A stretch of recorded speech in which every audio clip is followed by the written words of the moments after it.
విజయవాడలో జరిగిన ప్రపంచ ఆదివాసీ దినోత్సవంలో పాల్గొని తిరుగు ప్రయాణమైన ఆంధ్రప్రదేశ్ ముఖ్యమంత్రి నారా చంద్రబాబు నాయుడు ప్రకాశం బ్యారేజీ వద్ద తన కాన్వాయ్ను కొద్దిసేపు ఆపారు.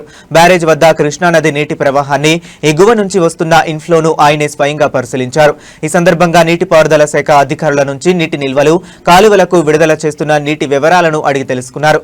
పట్టిసీమ ఎత్తిపోతల పథకం ద్వారా ఈ సీజన్లో ఇప్పటి వరకు ఏకంగా 17.52 టీఎంసీల గోదావరి నీటిని కృష్ణానదికి విజయవంతంగా తరలించినట్లు అధికారులు ముఖ్యమంత్రికి వివరించారు. ఎగువ నుంచి భారీగా వస్తున్న వరద ప్రవాహాల కారణంగా గోదావరి నది నుంచి ఇప్పటి వరకు 521 టీఎంసీల నీరు సముద్రంలో కలిసినట్లు అధికారులు వెల్లడించారు.